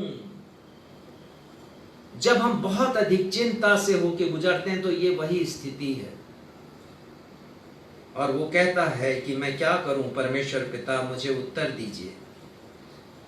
आज यदि मैं और आप अपनी भौतिक आवश्यकताओं को लेकर चिंतित हैं, रोजी रोटी को लेकर के चिंतित हैं, जीवन में घटी किसी घटना को लेकर चिंतित हैं, अपनी आजीविका को लेकर चिंतित हैं, अपने भविष्य को लेकर चिंतित हैं, यदि शत्रुओं ने हमारे खिलाफ मोर्चा खोला है, हमारे खिलाफ बुरी बातें कही, हम चिंतित हैं, तो आज का ये वचन हमारे लिए है, हम सब के लिए है। ये मेरे लिए भी है, आपके लिए भी है। दाऊद कहते हैं भजन संहिता 23 5 में, तू मेरे सताने वालों के सामने मेरे लिए मेज बिछाता है, मेरी चिंताओं को दूर करता है। प्रभु, मेरी चिंताएं तो वो शत्रु थे, मेरी चिंताएं तो रोज की रोजी रोटी थी, आजीविका थी, परंतु वो प्रबंध आपने किया। 5 बातों के द्वारा हम सीखेंगे चिंताओं के बारे में कि यीशु मसीह यदि मेरे पालन करता है, आपके पालनकार हैं, पालन करता है, आपके पालनहार हैं वो, तो किस प्रकार से उनका योगदान हमारे जीवन में है। यदि हम समर्पित करें अपने आप को, जीवन की बागडोर दे दें उन्हें, चरवाहा मान करके उनके संरक्षण में आ जाएं, उनके स्वामित्व में आ जाएं हम। पहली बात, मनुष्य की चिंताओं की जड़ में उसकी 3 प्राथमिक आवश्यकताएं होती हैं और चिंताएं यहीं से जन्म लेती हैं, जिन्हें प्रभु यीशु मसीह ने भी पॉइंट आउट किया है, इंगित किया हमारे लिए। प्रभु यीशु मसीह कहते हैं कि 3 प्राथमिक आवश्यकताएं हैं। यद्यपि उन्होंने जो बात कही है कि किसी बात की चिंता नहीं करना, क्या खाओगे, क्या पियोगे, क्या पहनोगे, लेकिन उसे मैंने नए रूप में लिखा है कि मनुष्य की चिंताओं की जड़ में उसकी 3 प्राथमिक आवश्यकताएं हैं। पहली प्राथमिक आवश्यकता रोटी की है। रोजी रोटी जीने के लिए बड़ी आवश्यक है वो, उसके बिना तो मैं और आप मर ही जाएंगे। रोटी कितनी बहुमूल्य है, कितनी ताकतवर है, उसके मूल्य को वही पहचानता है जो भूखा रहा हो। दूसरी प्राथमिक आवश्यकता है मनुष्य के लिए वस्त्र की, कपड़े की, तन ढकने के लिए वो भी बहुत जरूरी है। और तीसरी प्राथमिक आवश्यकता है मकान की, आश्रय स्थल की, सर ढकने के लिए वो भी बहुत आवश्यक है। प्रत्येक मनुष्य के लिए ये 3 चीजें आवश्यक हैं और इन्हें हासिल करने के लिए मनुष्य संघर्षरत रहता है। यदि दाल रोटी नहीं है तो संघर्ष करेगा, वो परिश्रम करेगा कि कहीं से मिल जाए उसे। यदि वस्त्र नहीं है पहनने के लिए, तन ढांकने के लिए, तो संघर्ष करेगा वो कि कहीं से 2 जोड़ा कपड़ा मिल जाए उसे। यदि मकान नहीं है तो संघर्ष करेगा कि पक्का मकान नहीं तो कम से कम कच्चा मकान बना ले वो। ये सर्वकालिक जरूरत रही है इंसानों की। लेकिन विडंबना है कि यहां से चिंताएं प्रारंभ होती हैं और वो ऐसे प्रारंभ होती हैं कि हमारी लालसाएं अदम्य होती हैं, हमारी लालसाएं असंख्य होती हैं। ये लालसाएं, ये हसरतें, हमारी डिजायर्स, ये रुकती नहीं हैं, असीमित होती हैं ये। और इन असीमित इच्छाओं को लेकर के, हसरतों को लेकर के, लालसाओं को लेकर के इंसान जीता है जीवन में। जब इंसान को दाल रोटी मिल जाती है तो फिर चाहत होती है लजीज खाने की, लजीज व्यंजन की, कि वो भी उसे मिल जाए। और जब वो उसे मिलता है तो उससे भी लजीज खाने की इच्छा होती है। मैं समझता हूं इसे समझाने की आवश्यकता नहीं, आप अच्छी तरह समझ सकते हैं। जब इंसान को तन ढकने के लिए वस्त्र मिलता है, 2 जोड़ी पर्याप्त होता है शुरू में, लेकिन बाद में ऐसा लगता है कि नहीं, इससे अधिक होना चाहिए मेरे पास, जैसा दूसरे के पास है। उसकी साड़ी मेरी साड़ी से अच्छी क्यों, उसके कपड़े, उसके वस्त्र मुझसे अच्छे क्यों, मेरे पास भी होना चाहिए कुछ फैशनेबल कपड़ा। और जब 2 कमरे का मकान रहने के लिए इंसान को मिल जाता है तो सोचता है कि 2 बेडरूम और होते तो कितना अच्छा होता। हसरतें, चाहतें, इच्छाएं और लालसाएं असीमित होती हैं इंसान की। और बेहतर पा जाऊं जीवन में, और उम्दा पा जाऊं, जो मेरे पास है उससे श्रेष्ठ में पा जाऊं। चाहे वो पैसे की बात हो, चाहे नौकरी की बात हो, चाहे सौंदर्य की बात हो, चाहे विवाह की बात हो, चाहे वो शिक्षा की बात हो, चाहे वो मेरे कार या बाइक की बात ही क्यों ना हो, इससे और अच्छी, चाहे मोबाइल की बात हो, इससे और अच्छा मेरे पास आ जाए। हसरतें हैं इंसान की, और ये सब चिंताओं को जन्म देती है। लेकिन दूसरी बात जो मैं बताना चाहता हूं आज की, प्रभु यीशु मसीह कहते हैं तुम चिंता नहीं करो।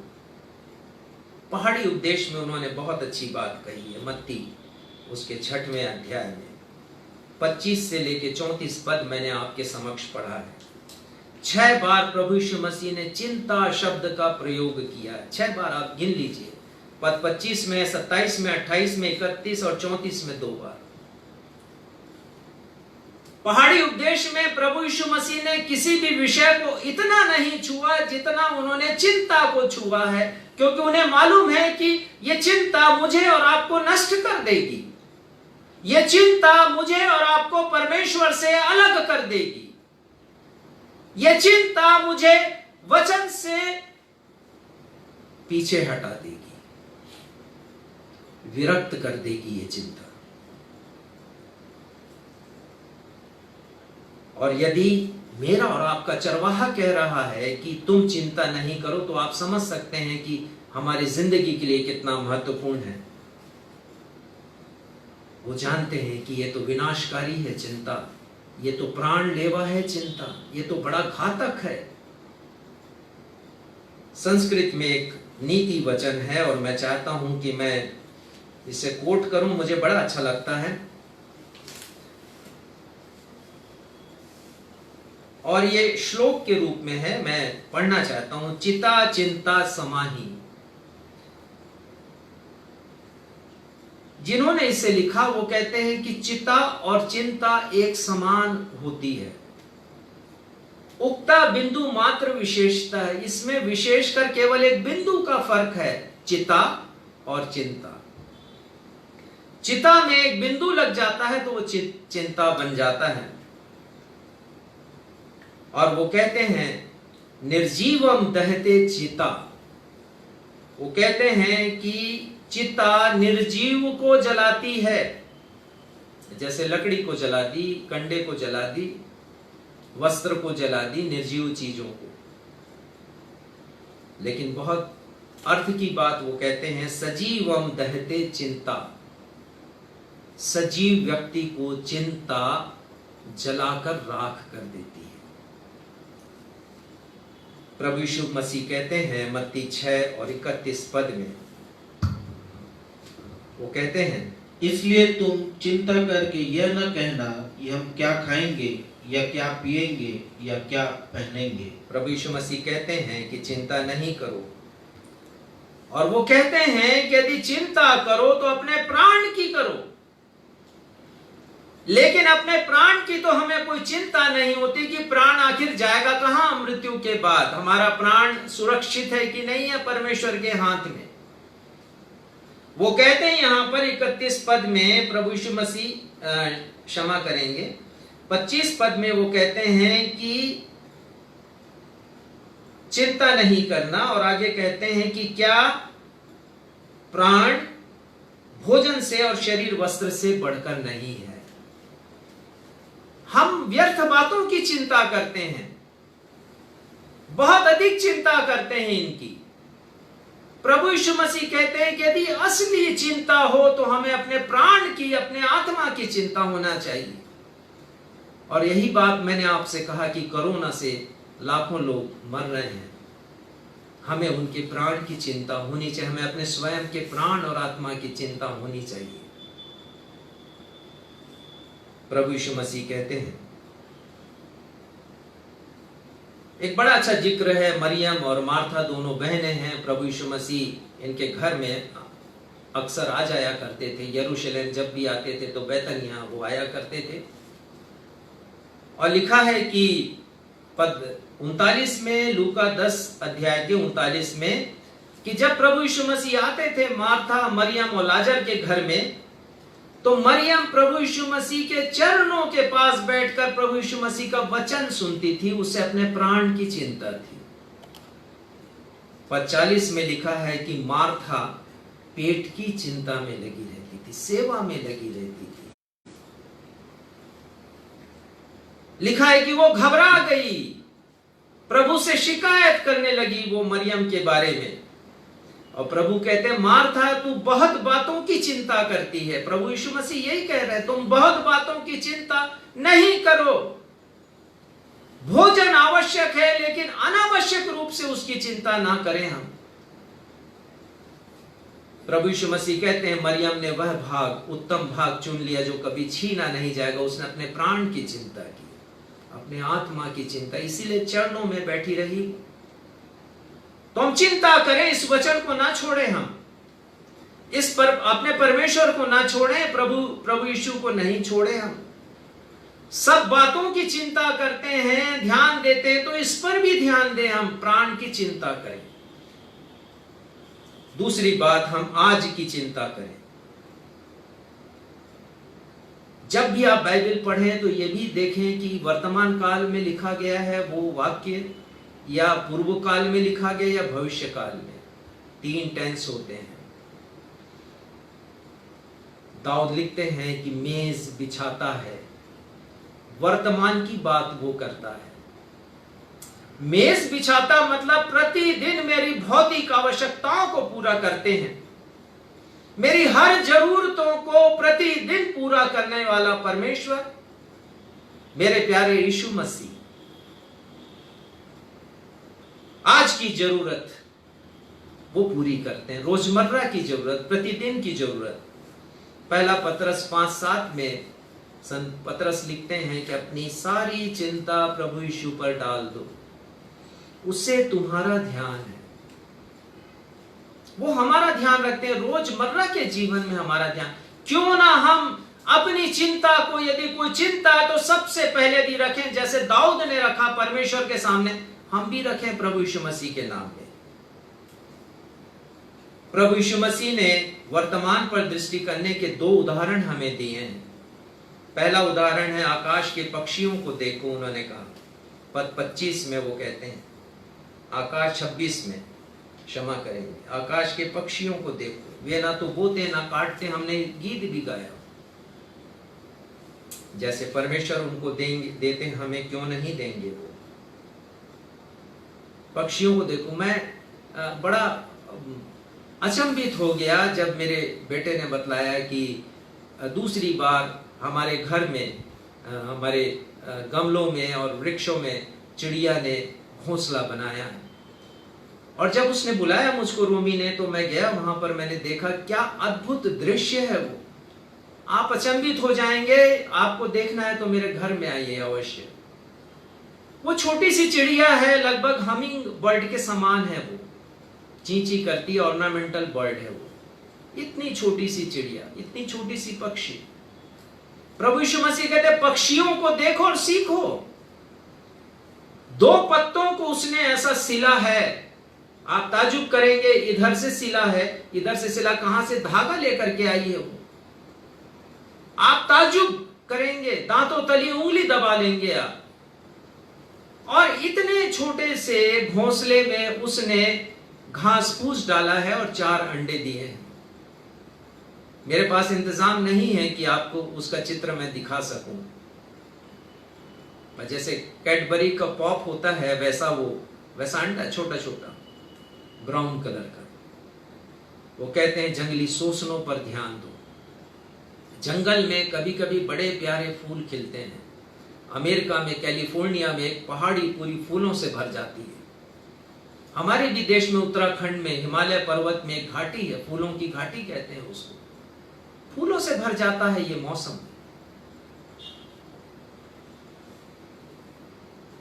परमेश्वर हिफाजत करते हैं, परमेश्वर चिंता करते हैं। प्रभु यीशु मसीह ने कहा हम आज की चिंता ना करें, एक्सेसिव चिंता ना करें, बहुत अधिक चिंता ना करें, सार्थक चिंताएं करें, पॉजिटिव करें, नकारात्मक ना करें। 2 गीत हमने गाए हैं, चिंता ना कर वो तेरे साथ है, आंधियां तुझे डरा ना सकेंगी, लहरें तुझे डुबा ना सकेंगी, क्योंकि तेरा परमेश्वर तेरे साथ है। और दूसरा गीत हमने प्रारंभ में एक गीत गाया था, करता हूं मैं तेरी चिंता, तू क्यों चिंता करता है। तीसरी बात, हम कल की चिंता नहीं करें। प्रभु यीशु मसीह यदि चरवाहे हैं तो उन पर हम आश्रित होना सीखें। चरवाहे की खासियत होती है, और वो खासियत ये है कि आज उसे यदि अपनी भेड़ों को ले जाना है चारागार में, तो उसकी व्यवस्था वो पहले से कर लेता है। वो पहले जा करके चारागार को देखता है कि यहाँ ठीक से घास की व्यवस्था है कि नहीं, घास उगा है कि नहीं उगा है, यहाँ कोई झील है कि नहीं है, पानी की व्यवस्था है कि नहीं, और फिर वो अपने भेड़ों को लेके जाता है। परमेश्वर ने भी हमारे लिए व्यवस्था की है। संत पौलुस लिखते हैं इफिसियों 1:3 में लिखते हैं कि परमेश्वर पिता ने प्रभु यीशु मसीह के द्वारा, वो कहता परमेश्वर का धन्यवाद हो जिसने प्रभु यीशु मसीह के द्वारा स्वर्गीय स्थानों में हमें हर एक प्रकार की आशीषें दी हैं। और गलातियों 4:19 में संत पौलुस लिखते हैं कि my God shall supply all of your need. हमारी हर एक आवश्यकताओं को मेरा परमेश्वर तुम्हारे लिए पूरा करेगा, वो लिखते हैं। दाऊद ने यद्यपि लिखा कि मैं छटपटाता हूं, मैं व्याकुल हूं, लेकिन 22वें पद में वो लिखते हैं अपना बोझ यहोवा पर डाल दे, वह तुझे संभालेगा, वो धर्मी को कभी टलने नहीं देगा। कितना आशा दिलाने वाला ये पद है हमारे लिए कि जीवन में परेशानियां, समस्याएं, चिंताएं आती, लेकिन वो लिखते हैं कि यहोवा परमेश्वर तुम्हें संभाल लेगा। पालन करता परमेश्वर है वो। और हमारे लिए प्रभु यीशु मसीह हमारी चिंता करते हैं, इसलिए उन्होंने कहा कि तुम्हें चिंता करने की जरूरत नहीं, क्योंकि मैं हूं तुम्हारी फिक्र करने वाला।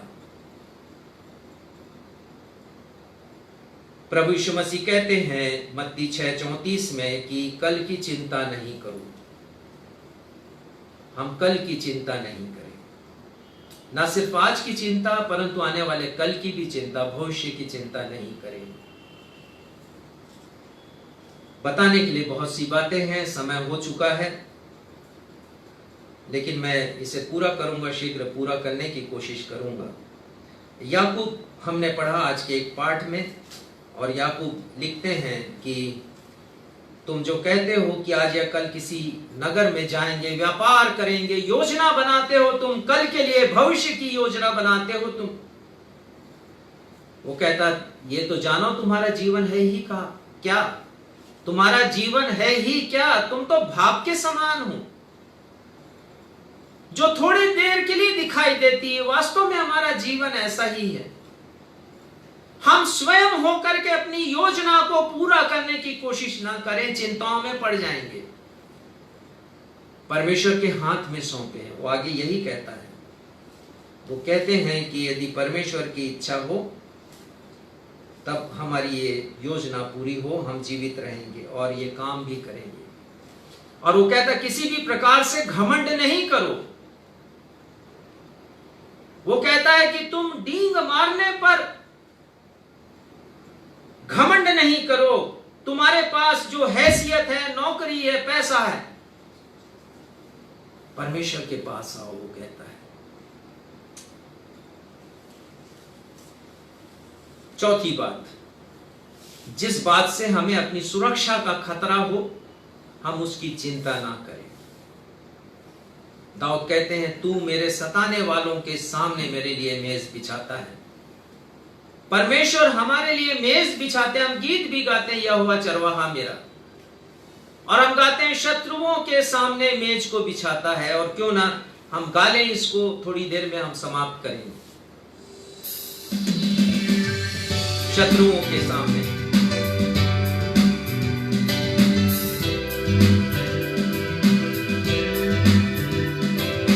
शत्रुओं के सामने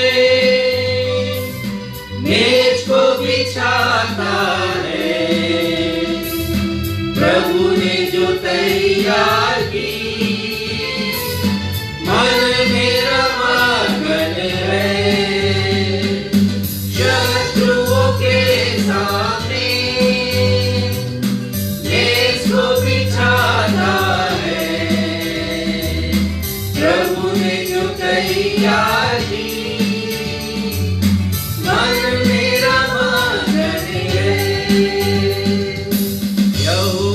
चरवाहा मेरा। यहोवा चरवाहा यदि घटी मुझे नहीं है, तो हमें चिंता नहीं करना है, भले शत्रु हमारे सामने हो, हमारे दुश्मन हमारे सामने हो। इस दुनिया में ऐसा कोई नहीं जिसका कोई शत्रु ना हो। भले आपने किसी का नहीं बिगाड़ा तो भी आपके शत्रु होंगे। ईर्ष्यावश शत्रु बन जाते हैं, आपसे जलन रखने वाले। वे लोग जो कि आपको सफल होता हुआ नहीं देख पाते हैं, आपके दुश्मन बन जाते हैं, पांव खींचना शुरू। शत्रु भी एक बहुत बड़ा शब्द है, बहुत बड़ा विषय है बाइबल में। विशेषकर पुराने नियम में 301 बार इसका उल्लेख आया है, शत्रु शब्द, एनिमी। और भजन संहिता में 73 अनेक अध्याय जो दाऊद ने लिखे हैं, शत्रुओं का वर्णन उसने किया है, और वह शत्रुओं से विश्राम की बातें उन्होंने परमेश्वर के सामने रखी हैं। नए नियम में केवल 23 बार, जिसमें से शत्रु शब्द केवल 5 बार, और उसका एक पर्यायवाची बैरी है वो 18 बार। लेकिन 18 बार में अधिकांश बार वो शैतान के लिए प्रयुक्त हुआ है। दाऊद लिखते हैं भजन संहिता 55 और उसके पद 3 में, देखिए वो लिखते हैं, शत्रु कोलाहल और दुष्ट उपद्रव कर रहे हैं, वे मुझ पर दोषारोपण करते हैं। और शत्रु के बारे में वो लिखते हैं कि शत्रु भी बड़े पॉलिश्ड वे में काम करते हैं, जो मेरे मुंह के सामने कुछ और बोलते हैं और पीठ पीछे छुरा भोंकते हैं। उसने लिखा है, आप पढ़ लीजिए 12, 13 और 14 पद में। जो अर्थ निकलता है यही निकलता है। 19 पद में वो लिखते हैं कि इनमें कोई परिवर्तन नहीं हो सकता। कुछ लोग ऐसे हैं आपके शत्रु। और दाऊद लिखते हैं कि परमेश्वर उनके समक्ष मेरे लिए हर एक उत्तम बातों का प्रबंध करते हैं, मेज बिछाते हैं। मेज एक बड़ी भरपूरी की आशीष को प्रदर्शित करता है, जिसमें भोजन वस्तुएं रखी हैं। पर जैसे मैंने बताया, इसका बड़ा गहरा अर्थ है कि कई आवश्यकताओं को पूरा परमेश्वर हमारे करते हैं एक पालनकर्ता के रूप में। संत पौलुस कहते हैं कि पलटा नहीं लेना। पलटा लेना परमेश्वर का काम है, हम कभी सोचे भी नहीं। बड़ा अच्छा विवरण उसने लिखा है रोमियो 12 अध्याय में 19 पद और उसके आगे। यदि तेरा बैरी भूखा हो तो खाना खिला, प्यासा हो तो पानी पिला। ऐसा करके तू उसके सिर पर आग के अंगारों का ढेर लगाएगा, वो लिखा है। पलटा लेना परमेश्वर का काम है। और दाऊद कहता है, मेरे शत्रुओं के सामने, सताने वालों के सामने मेरे लिए मेज बिछाता है। मुझे बदला लेने की जरूरत नहीं, पलटा परमेश्वर लेंगे। ये मैंने अपने जीवन में देखा है। जब मैंने अपनी चिंताओं को छोड़ दिया परमेश्वर के हाथ में, परमेश्वर ने बदला लिया है लोगों से, पलटा लिया है, मैंने देखा है। अंतिम बात कि चिंता कैसे दूर करें। चिंताएं आती हैं, हमने देख लिया कोई मनुष्य बचा नहीं है। हम कैसे दूर करें चिंताओं को? तो बाइबल में 2 विचारधारा है, और 2 विचारधारा ऐसी है कि पहली विचारधारा मनुष्य की विचारधारा है, जो संसार की विचारधारा है, आम मनुष्य की विचारधारा है, मानवीय विचारधारा। और वो चिंताओं को दूर करना चाहते हैं। तो कैसे करते हैं? नशे में करते हैं। अभी बंबई में जो कुछ घट रहा है, न्यूज में बहुत कुछ उसके बारे में विवरण आता है, और आप देखते हैं कि किस प्रकार से वहाँ जो बड़े बड़े सेलिब्रिटीज हैं वो नशे के आगोश में गिरफ्त हैं। चिंताओं को दूर करते हैं, डिप्रेशन को दूर करते हैं। कोई कोकीन में है, तो कोई मैरिजुआना में है, और अनेक प्रकार के ड्रग्स हैं, शराब में लोग, और जो खर्चा नहीं करते तो इंजेक्शन लगाते हैं, चिंताओं से मुक्त होना चाहते हैं। ये मानवीय विचारधारा, लेकिन ईश्वरीय विचारधारा के बारे में प्रभु यीशु मसीह कहते हैं मत्ती 6:33 में, इसलिए पहले तुम उसके परमेश्वर के राज्य और धर्म की खोज करो तो ये सब वस्तुएं मिल जाएगी। वो कहते हैं तुम चिंता नहीं करना, हम क्या खाएंगे, क्या पिएंगे, क्या पहनेंगे, किसी भी बात की चिंता नहीं करो। तुम तो पहले परमेश्वर के राज्य की खोज करो, परमेश्वर को जानो। हमारी प्राथमिकता परमेश्वर होनी चाहिए, हमारे जीवन में प्रधान और मुख्य लक्ष्य परमेश्वर होना चाहिए। वो कहते हैं कि तुम चिंता करके अपनी अवस्था में एक क्षण भी नहीं बढ़ा सकते, तो चिंता करते क्यों हो? वो कहते हैं कि परमेश्वर को खोजो पहले। और इब्रानी की किताब में लिखा है 11 अध्याय के 6वें पद में, परमेश्वर के पास आने वाले को विश्वास करना चाहिए कि वो है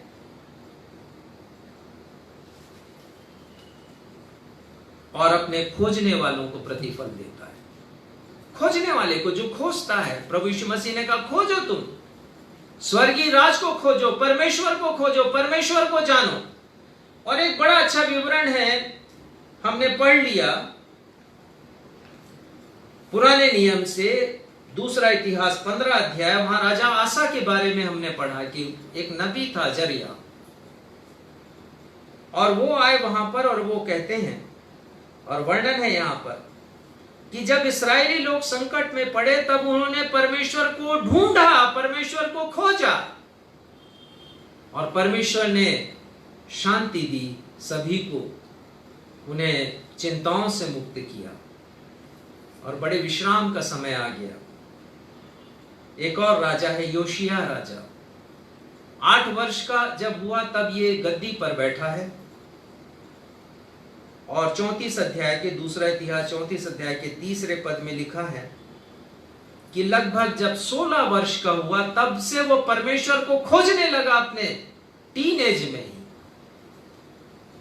और जाना परमेश्वर के बारे में। जब खोजा तो व्यवस्था की किताबें भी उसको मिली,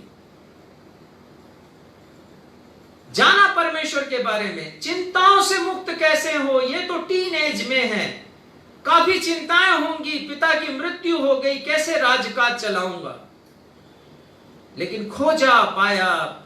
इब्रानी लिखते हैं अपनी किताब में कि अपने खोजने वालों को प्रतिफल देता है। आपको भी प्रतिफल मिलेगा।